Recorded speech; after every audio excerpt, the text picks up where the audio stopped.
Hi friends, welcome back to the Model 3 Man channel. It really does feel good to be back into regular uploads once again. Although I have to say that for this particular episode, you know the saying, I come with a heavy heart. It kind of feels a bit like that. The subject matter today is pretty serious, and it has to do with full self-driving. It has to do with autopilot and full self-driving. And it has to do with humble old me disagreeing with the legendary Elon Musk and the entire direction that Tesla is taking.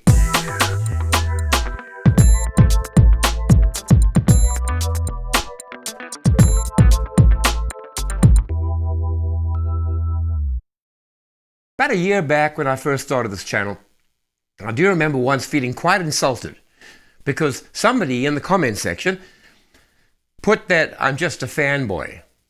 And for some reason I figured that was an insult, when in fact, to be called a fanboy is a merit badge I should be wearing, because I am a fanboy of Tesla. I'm a fanboy of Elon. I think that Elon is one of the most legendary, visionary, innovative leaders and inventors that the world has seen. This needs a disclaimer. All of you who watch the channel regularly, you know how pro-Tesla, pro-Elon I am, have been, and will continue to be. You know that. I know that after this video, there will be people who decry me as a cynic, as a critic, as a detractor, someone who just wants to tear Tesla down. So any of you who have watched any of my videos know that that cannot possibly be true. And yet I find myself today in the position of having to disagree with something that Elon has predicted, and it's a hard thing to do. But I want it to be based upon logic and reason, and I want you guys to put your comments in the comments section. Wait till you've watched the whole video, see it right through. But feel free to contribute to this discussion. I know there's going to be a discussion. Here's the premise of today's video. Full self-driving cannot happen. Cannot happen the way it is currently being touted. There's a lot of discussion around two things. One is robotaxis.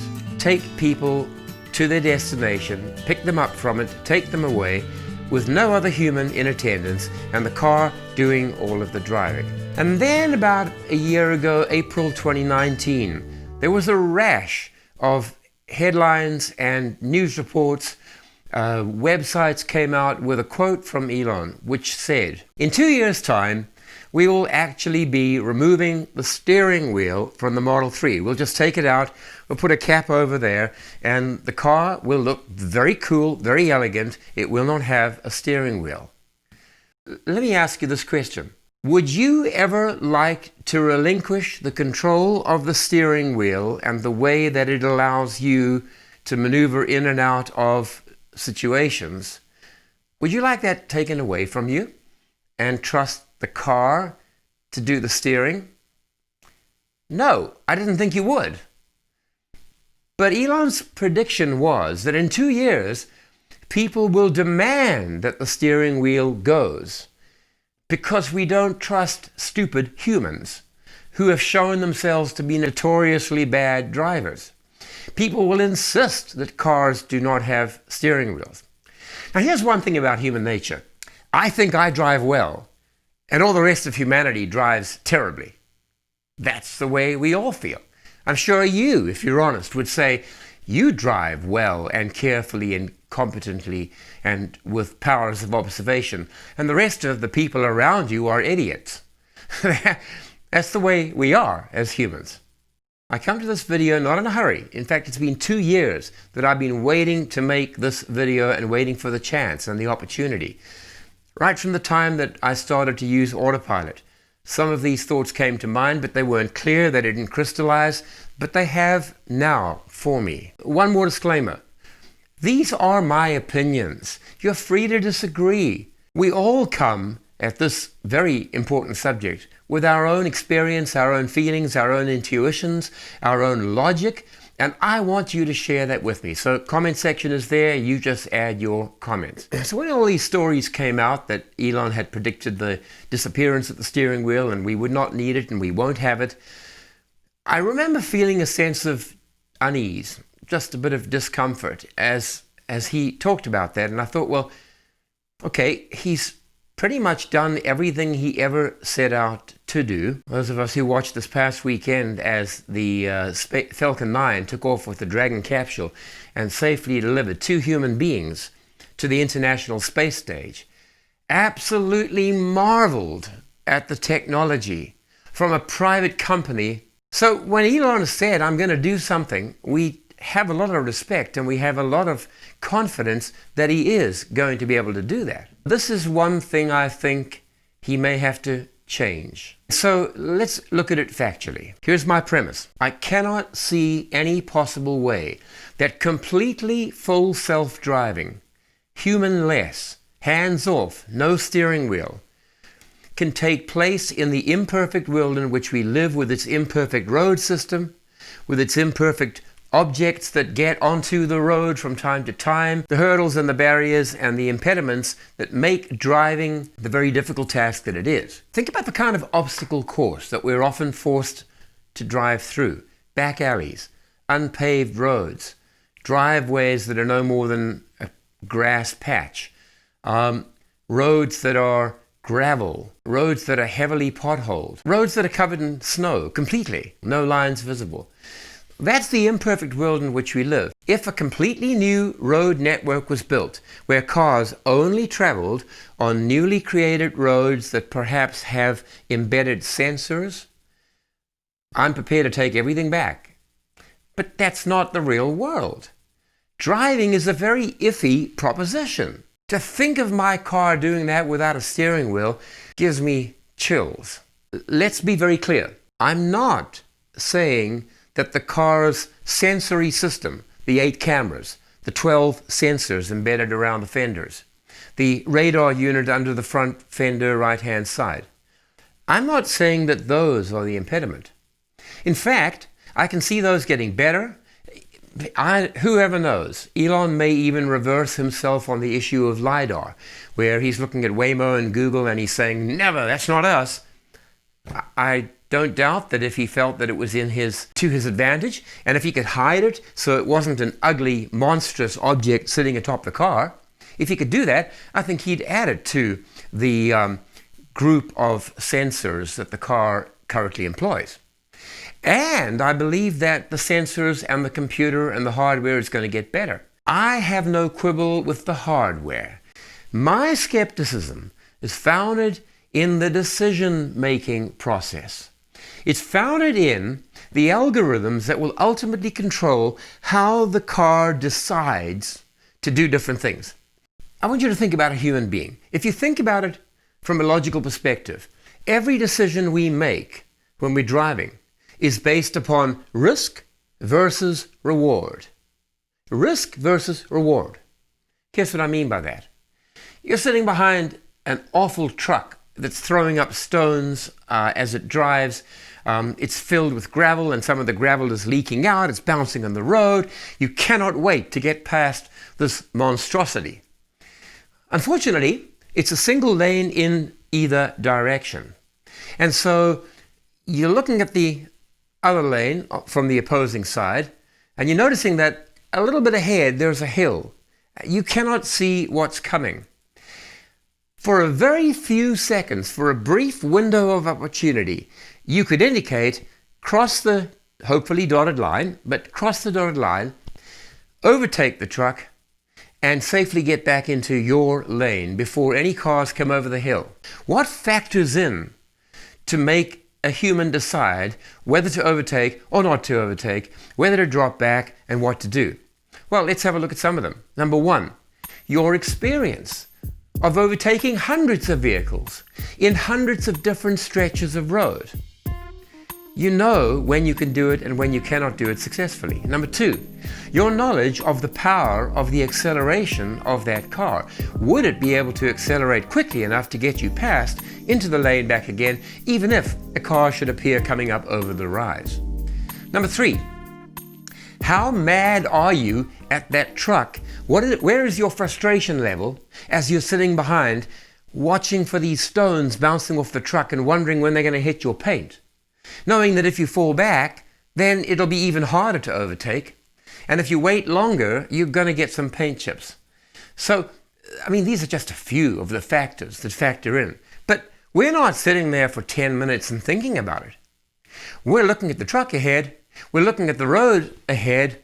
We're looking to see if we can see a car. And we are automatically factoring in everything we know about the ability of our car to get past it there. And we take the decision. We make it. Now, how risk tolerant are you? How risk averse are you? Well, it's different for every person. My understanding is that the algorithm that governs the decision-making process in a Tesla is going to be similar to that of an old grandmother driving a car. Now, wait.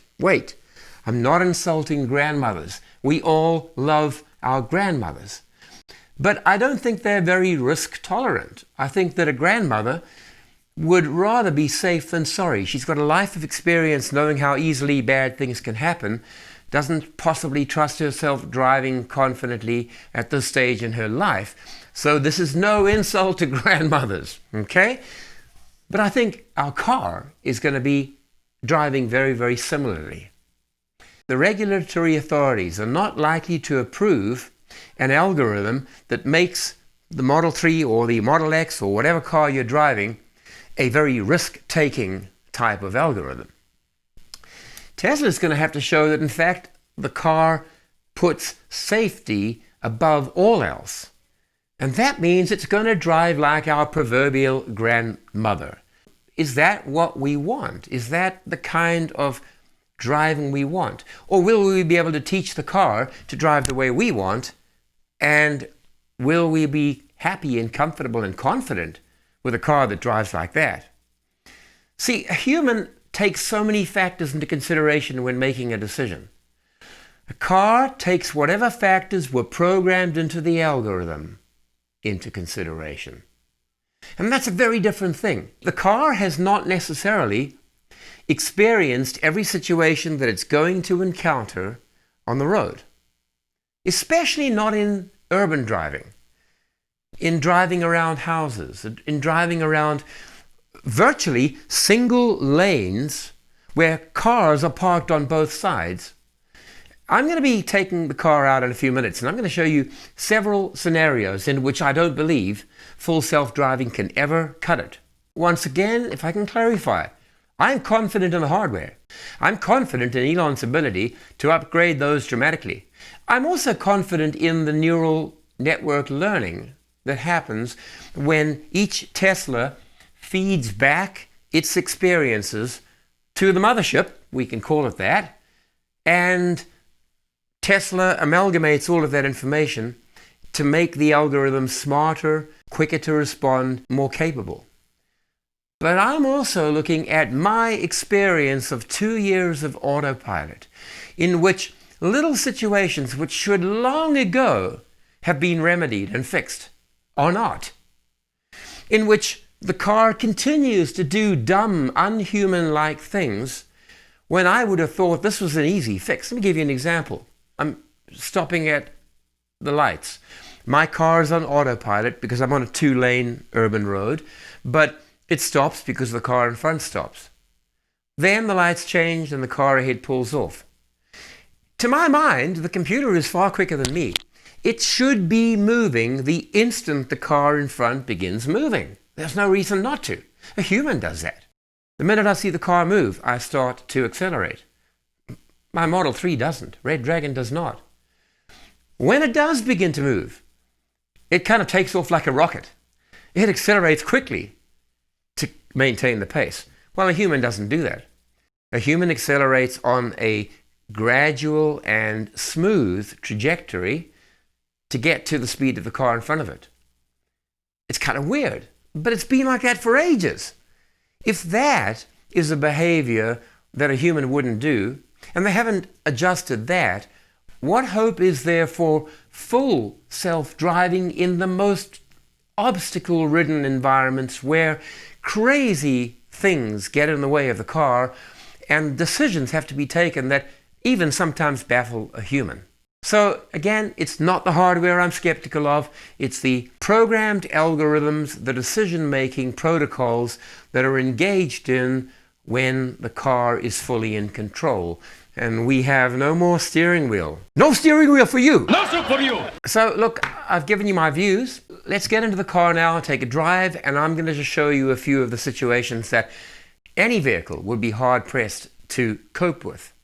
So we're getting out on the road, and the first thing I'm going to do is take you to one of our very narrow roads. We, in North Vancouver, have a lot of roads that are kind of very much single lane, but cars park on either side. And what that does is, it means there's only enough space for one car to fit through the gap. And if another car approaches from the other side, well, somebody's got to back down.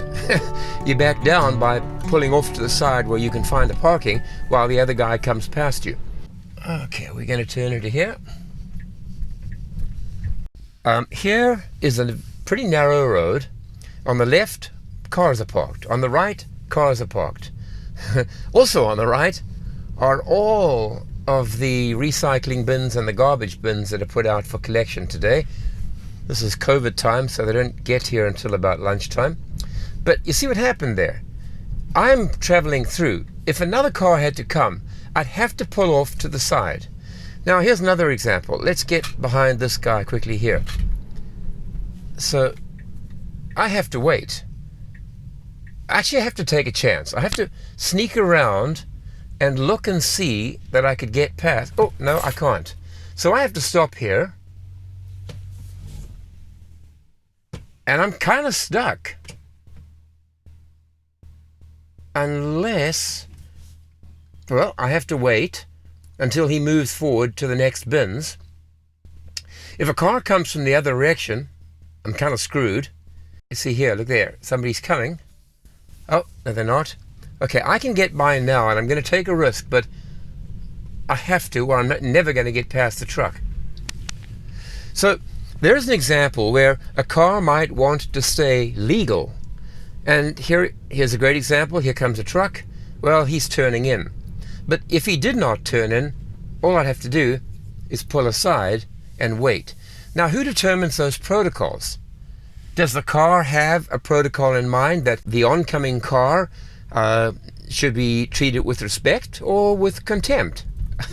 Who knows? And look at this here. There is a huge delivery truck on the left. There is another pickup truck right over here. I'm going to have to squeeze through an impossibly tiny gap. I do not believe that the Model 3 would do anything at all. So what am I going to do? I'm going to have to look and see whether I can get by in a crazy, and he's busy guiding me and helping me through. This is the kind of nightmare. Thank you. Thank you. All right, I think we can do it. And you get the idea. I didn't set this up. This was just a typical day on Kilmer Road where I'm traveling on the wrong side of the road, having to alternately park and then alternately take a risk. And what is Autopilot going to do with that? I have no idea, but I'm not optimistic. Okay, we're coming up to a very challenging construction zone. Once we get through the lights that are up ahead, you'll see what I'm talking about. But there are all kinds of cones and slight detours and barrels, and the road's just totally messed up. But that's what construction zones are all about. So here we go. We're getting slow. Prepare to stop. Turn right. Change your speed, 30 kilometers an hour. Reduce speed. Okay, so far on this direction, the road's of reasonable quality, and you notice that it's a single, easily determined lane. But now, well, there's no markings on the road, and the truck is straddling both lanes. The two cars are trying to form two lanes because it will diverge into 2 or 3 lanes in a moment. The truck is just pushing over. Well, we're going to go around the right here. I'm going to come back on this because going up is terrible. It's very different. And of course we have to go around these into this lane. So it's conceivable that Autopilot could handle that. I'm going to jump into the left lane because I have to turn left. That is doable. I can see that if the car recognized the cones and moved across to the right, it could do so safely. Actually, let's take a little turn off here quickly. I'm going to cut across here. Autopilot would never do that because it was a solid yellow line.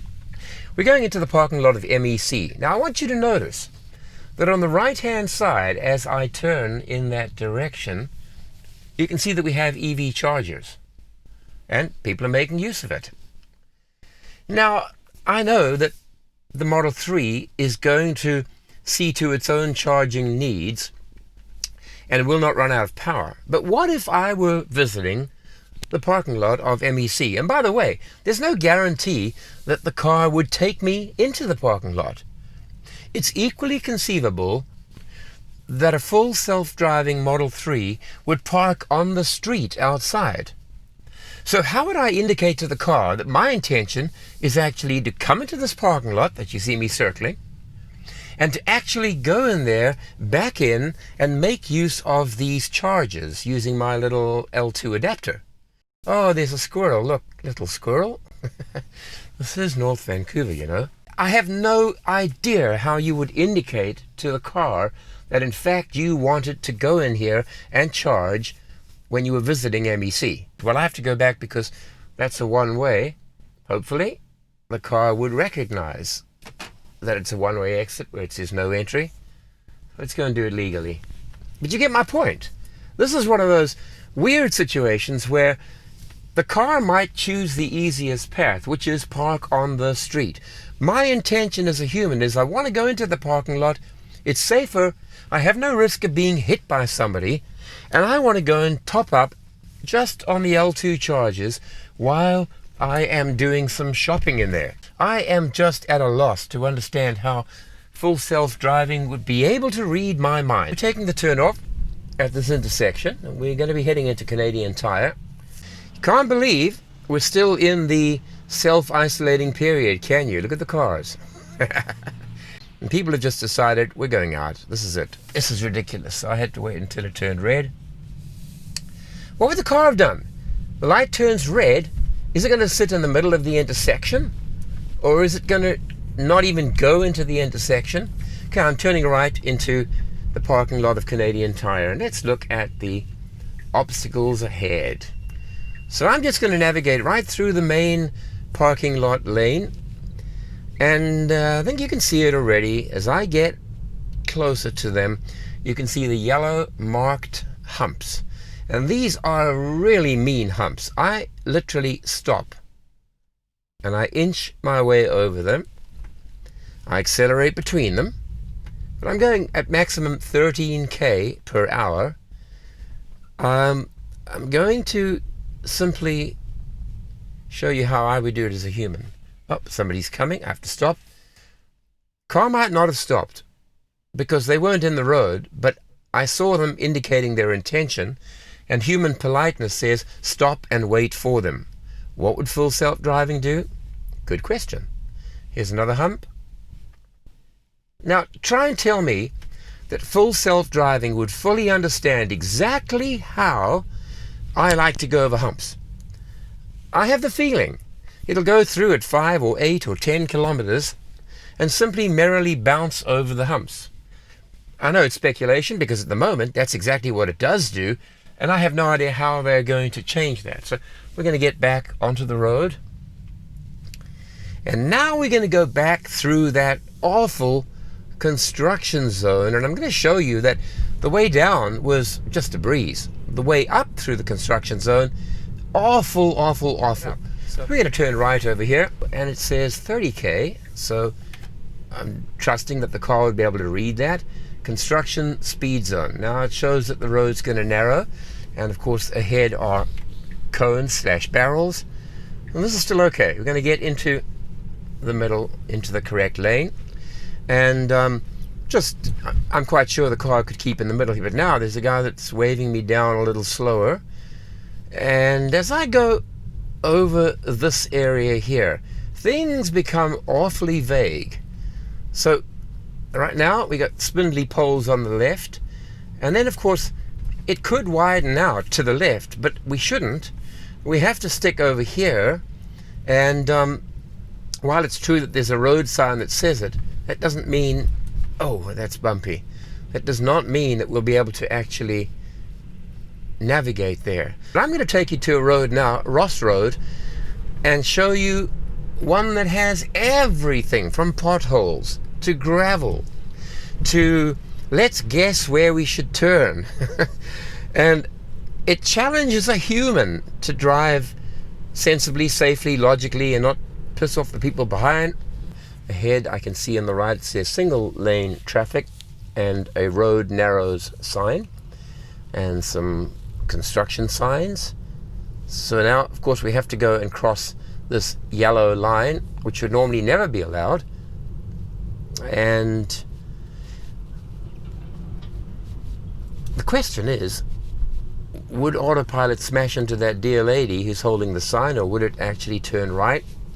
There was no indication other than logic told me that we could turn right because the road was clear and the lady was standing ahead of me. Now we're coming up at the end of the road. You can perhaps see it from here. There's the construction truck with yellow flashing lights. We're going to turn right. I mean, ordinarily wouldn't do that. Ordinarily I wouldn't want to go there, but here's, wow, okay, the truck's in my lane, so I've got to go into the other lane. I'll indicate. This does not look good. I would hate to see what full self-driving does here. Now I can see that there is a big roller. I guess he's indicating me to go around, but I don't believe a car would do this on its own. Look how narrow that is. Oh, okay. Now we're going to turn right over here. I'm going to indicate so that the person holding the little sign will know that I'm about to turn. And he is lifting. No, he's not. Is it closed? Is it closed? Okay. See that? Yesterday it was open, today it's closed. How does the car respond to a flag person who's mouthing something at you through the window?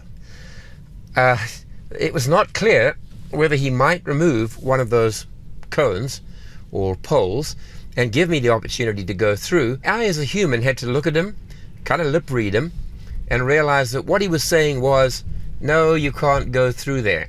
Now, yesterday when I went along Ross Road, it was actually open.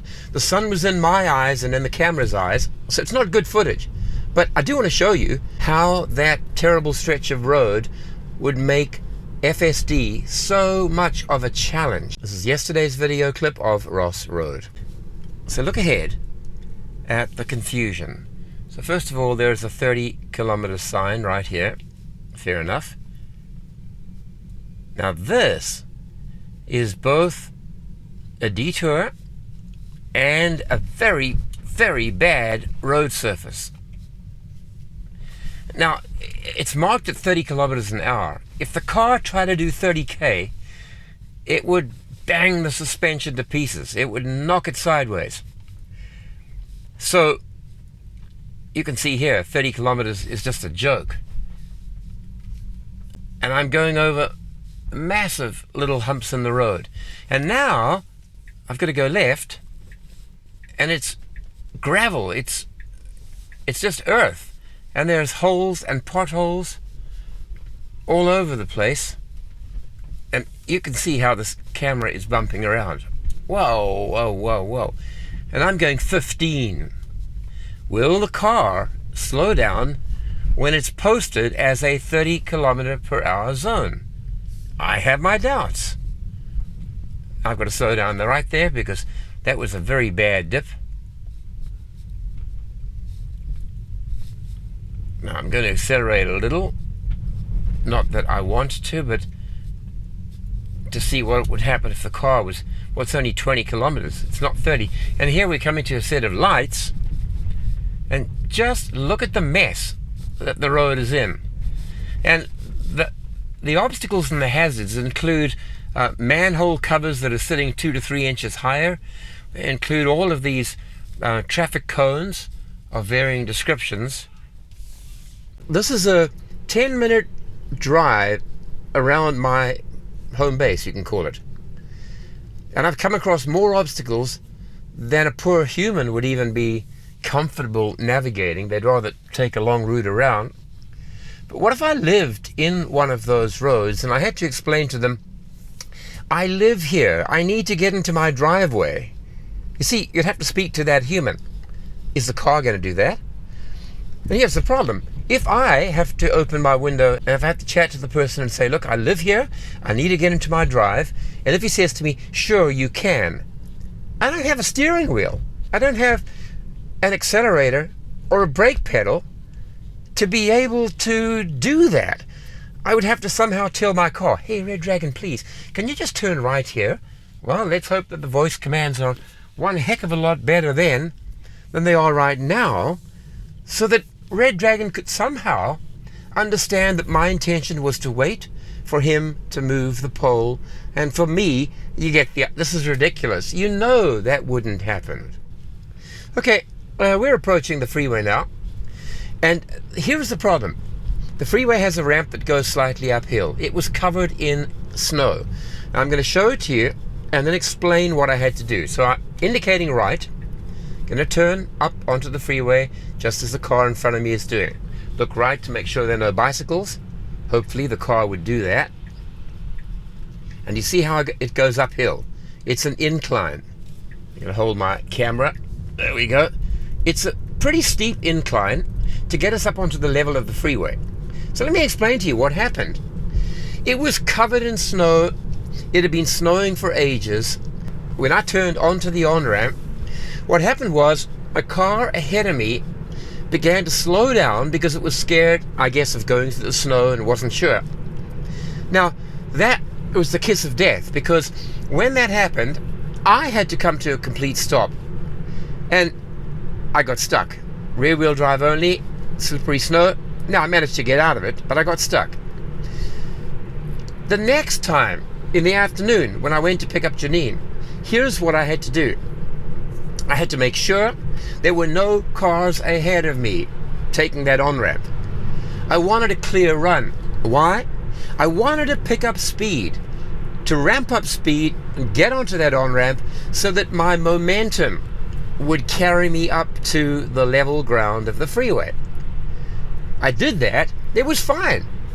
Now, how would the car know in advance that it has to pull back to wait for cars ahead to disappear and then accelerate against all logic in order to create that momentum? So I'm going to turn off and go back toward home and show you the very last obstacle in this series of demonstrations of why I think full self-driving can be 98% full self-driving or almost full self-driving, AFSD, but never FSD. Really looking forward to your comments, guys. The turnoff is just ahead. It normally does this very, very well. The problem is, when I came through here 4 months ago in the heaviest of snow that we've had, this turnoff was completely covered in snow. There weren't any markings. There was nothing. Is it going to turn off? Yeah, it is. Okay, I'm just going to let it do it. I have a hand on the wheel. It's slowing down. Yeah, it is. It's certainly going more than 30. It's going 50. But anyway, this turn that you've just seen me navigating was so completely covered in snow that the car began screeching at me, take control, take control, take control. And I literally had to kick it out of autopilot, and I had to navigate carefully because I know how slippery the snow was. It was entirely a manual operation. The car was not prepared to do a thing. Why? There were no lines. There was no indication of where the edge of the road was. There were one or two tracks of cars that had gone before, and Red Dragon was not actually following in those tracks.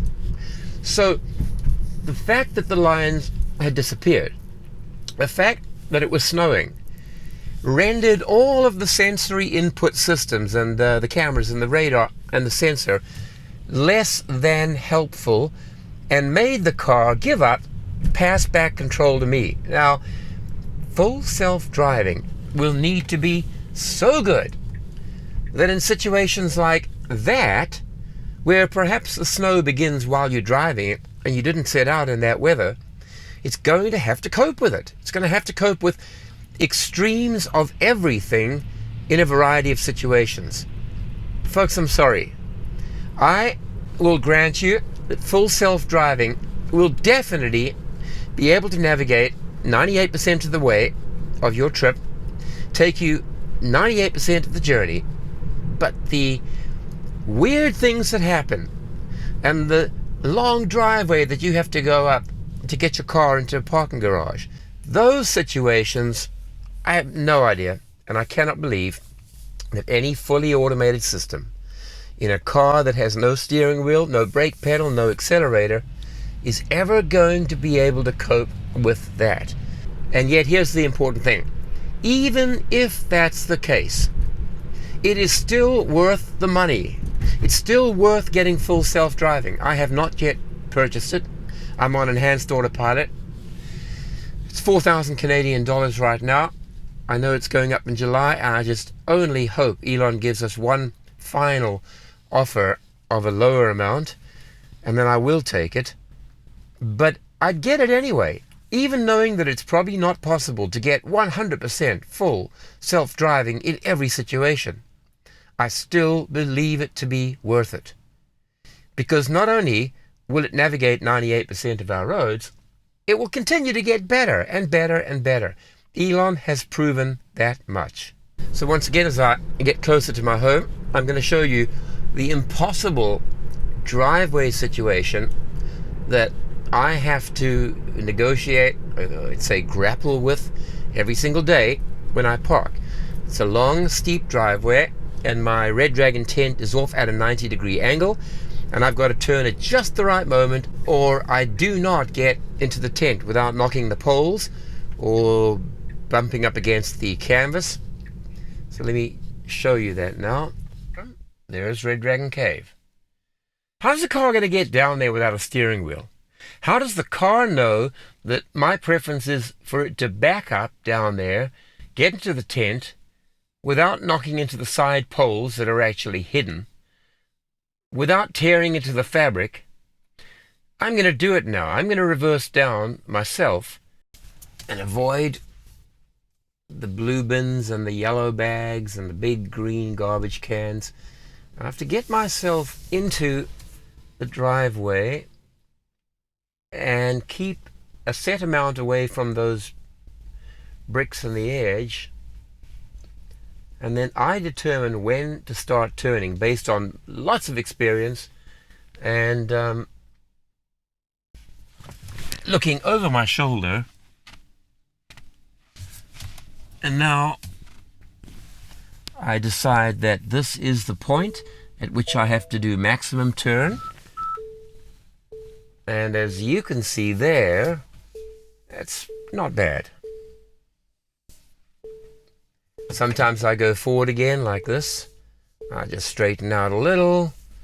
I get myself in the middle so that Janine has equal space to get out, as do I on the left-hand driver's side. Here's my question. Don't you think that the car would just go down nose first? And how do I tell the car I want the tail to go into the tent first, because that's where the charging wand is, and I want to drive out forwards? How do I communicate that to the car? Or does it just try what it thinks is best, and I'm going to have to be happy with whatever it does?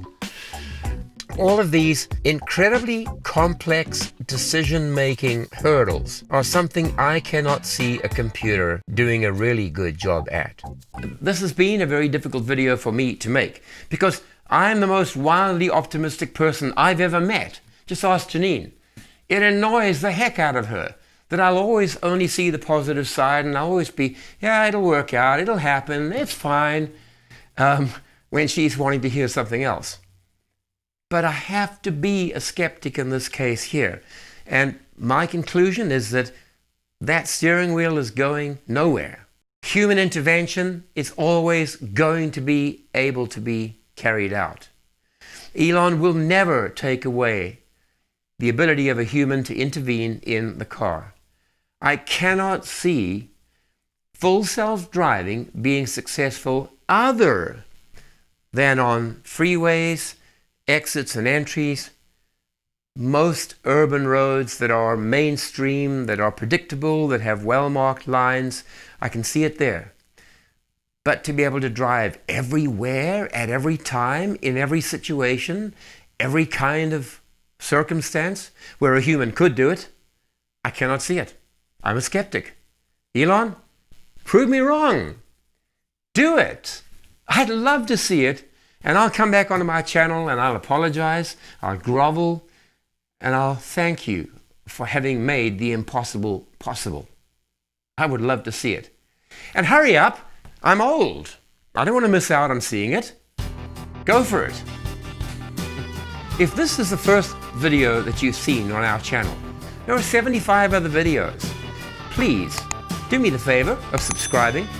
I really want to grow the channel numbers. I'm trying to get to 20,000 before end of the year. I could love to do it before that, but we're on getting close to 15,000 right now. Please sign up. Those of you who have the means and the ability and you haven't lost your jobs thanks to COVID. And if you're able to give me a few dollars through the donation link and the PayPal link, it really helps the channel. I love it. And if you're going to buy a new Tesla, right now there's 1,000 free supercharging miles if you use someone's referral code, and I put mine here for convenience. So thank you for sitting through what is a longer episode, but I hope a very thought-provoking one, and I cannot wait to hear what you think. I cannot wait to read the comments. Maybe we'll do a follow-up video where I draw from all of your comments, and it'll be lovely to do an article where you can respond to what I've said, to what Elon said, and I will try and make that within the next week or so. Thanks once again. Stay well, stay safe, keep your hands on the steering wheel for now, while you still have it, and I'll see you in the next episode.